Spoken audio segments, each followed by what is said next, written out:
Hi there, welcome to Family Living. Today I'm going to talk about cookware. I know, you're thrilled, but here's the thing. Okay, do you guys know what this is? I'm sure you've all seen it before. Can you see that? My camera's terrible. Maybe you can.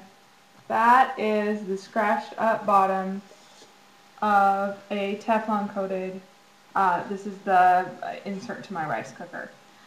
It's all scratched. It's all destroyed. Yuck. Don't buy non-stick cookware. This is one of many reasons. Reason number A, it gets destroyed. It gets destroyed by metal implements. It gets destroyed by accidentally you stick a metal implement in there. It gets destroyed because the wooden paddle that came with your rice cooker got lost, and now how are you going to get the rice out of your rice cooker without putting something that's metal in there because you don't have anything else with a soft tip? Okay, so reason number A, not to buy non-stick cookware. Reason number B, not to buy non-stick cookware, it can make you sick. Now I know it can only make you a little bit sick, right? The non-stick cookware industry says that there's no long-term indications of any kind of effects of Teflon on people when you're cooking in non-stick cookware. Fine. I believe that 100%. But still, it can make you sick in the short term if you don't use it properly. And I don't want to own pots and pans that I'm going to have to worry are going to give my children Teflon sickness, or even just an uncomfortable evening with a fever and nausea.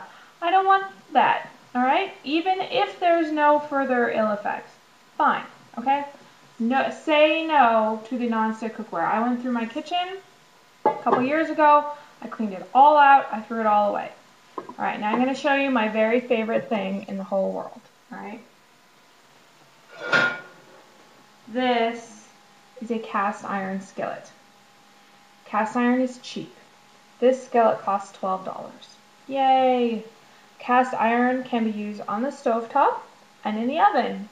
Yay! Cast iron adds iron to your food. Now, I'm a thalassemia A carrier, which means that thalassemia is a kind of nasty hereditary anemia disease. And I don't have it, thank God. But I am a carrier for it. And lots of thalassemia A carriers have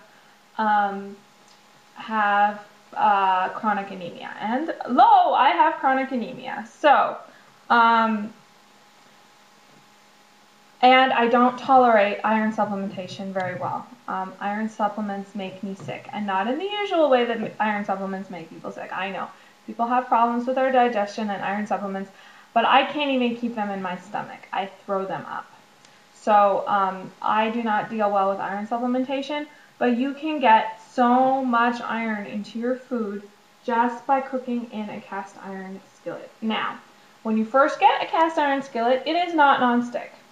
All of your food will stick to it. Use more oil, okay? Just for a few months until it develops this beautiful black coating, I guess. Most of these come pre-seasoned, and even the pre-seasoning is not great. Once you use it day after day in your kitchen, the seasoning that develops is truly going to be non-stick. It works just as well as the Teflon, I promise. Now, the drawbacks to the cast iron is that it gets really, really, really hot, and it stays hot for a long time. So always keep your cast iron out of reach of your children. Teach your children never to grab the handle of a cast iron skillet ever, even if they're perfectly sure it's cool. Just keep your hands off of it, kids, please. The other drawback, it's heavy. This one is not heavy because it's a very small, this is a 9-inch skillet, but I have another one here that I actually have trouble lifting when it's full of food, so I have a great big one, and that will cook eggs for my whole family, or a pizza. Oh, these make the best pizza pans. It's just like pan pizza, just like the non-kosher pizza place where you would want to go and eat your pizza, right here. So, so it can be very heavy. It stays hot. It takes a long time to get hot. Okay, I have a pancake griddle that is cast iron, and I start preheating it a half an hour before I want to put a pancake on it. in order for the pancakes to turn out perfectly, but they turn out perfectly every single time. Okay, so don't use cast iron when you're in a rush. Use something else. Use anodized aluminum. This is what I use when I want to stir fry, when I want to be able to quickly control the temperature changes of my pan. I use a hard anodized aluminum. This is from wherever. It's very inexpensive and lovely. I know that there's a lot more expensive things you can buy that are also not non-stick, and you can experiment with those and see what you like. But I love the cast iron so much that I really don't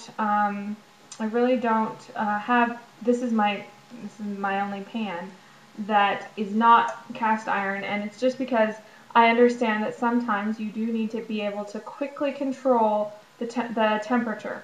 If you're using a recipe where you need to go from really hot to much cooler quickly, or from much cooler to really hot quickly, you need something that's not cast iron, because the cast iron takes a long time to change in the heat, and it also like I said, holds heat a long time. Be careful, don't grab the handle, kids. Not okay. All right, the cast iron comes in all kinds of shapes and sizes. I know that there's this bread craze right now where you make no-knead bread in a Dutch oven. And I have the Dutch oven, I just haven't made the bread. I'll do that, and then I'll let you know how that turns out. So I have 2 Dutch ovens. I have a great big Dutch oven well, here, I'll take you over and we'll get it out and you can see it, okay? Maybe. The light is good over here. No, it's not up there. It's not up there at all. I moved it. I rearranged the kitchen and I put it somewhere else. Okay, so here now we're going down here. And here it is right here. This is my great big Dutch oven right here. That is a big Dutch oven. You can cook anything you want in there. Braises do really well. Stews, oh my goodness, so beautiful. Then I have a smaller Dutch oven. Now this was given to me by my great-grandmother. This is my great-grandmother's little Dutch oven. And in general, probably inheriting someone else's cast iron. Like, cast iron is not the kind of thing I would buy at a yard sale. The big Dutch ovens are really expensive, but other than that, it's so reasonably priced that you can really just afford to buy what you need. And yeah, the problem with inheriting someone else's is it's got that seasoning, and you don't know what kind of things they were eating, and I'm sure it's fine. It's just not fine for me because I'm keeping kosher, so I wouldn't do that. But again, I know that lots of times you can find cast iron at yard sales and tag sales and things, and then it would be even less expensive. I love cast iron so much. I have a cast iron skillet clock. Can you see my clock? Oh, maybe. All right, well, I'll look and see if you could see my clock. But I have a oh, there it is. See? Right there. Cast iron skillet clock. I love it. It's from my grandma.